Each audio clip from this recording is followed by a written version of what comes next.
வணக்கம் நண்பர்களே. வன உயிர் பாதுகாப்பு வலை அறக்கட்டளையின் சார்பாக பறவைகள் பலவிதம் அப்படின்ற டாப்பிக்கில் தினமும் ஒவ்வொரு பறவைகளை பற்றி பார்த்துட்ருக்கோம்.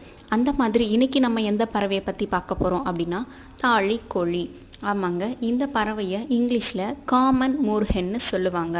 இதோட அறிவியல் பெயர் கேலினுலா குளோரோஃபஸ் அப்படின்ட்டு சொல்லுவாங்க. நீர்க்கோழி வகையை சேர்ந்த ஒரு பறவை தாங்க இந்த தாழிக்கோழி. இதோட உடலமைப்பு பார்த்தீங்க அப்படின்னா 32 சென்டிமீட்டர் வரைக்கும் இருக்கும்.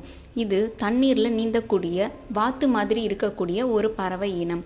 அது மட்டும் இல்லாமல் இதோட நிறம் பார்த்தீங்க அப்படின்னா சாம்பல் நிறத்தில் இருக்கும். வாலோட அடிப்புறத்தில் மட்டும் வெள்ளை நிறத்தில் இருக்கும். இந்த பறவைக்கு பறக்கும் திறமை குறைவாக இருக்குது அப்படின்னாலும் ஒரு இடத்துல இருந்து இன்னொரு இடத்துக்கு போகணும் அப்படின்னா உயர்ந்த மலைகளுக்கு கூட பறந்து செல்ற ஒரு தன்மை கொண்டிருக்கு.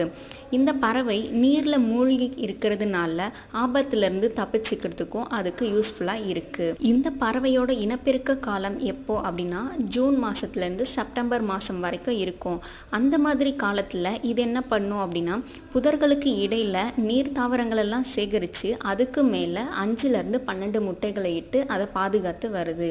என்னங்க, தாழிக்கோழி பறவையை பற்றின இந்த இன்ஃபர்மேஷன்ஸ் உங்களுக்கு யூஸ்ஃபுல்லாக இருக்கும்னு நம்புகிறேன். இதே மாதிரி வேறு ஒரு பறவை பற்றின இன்ஃபர்மேஷன்ஸோடு உங்களை சந்திக்க இருப்பது உங்கள் தோழி ரம்யா.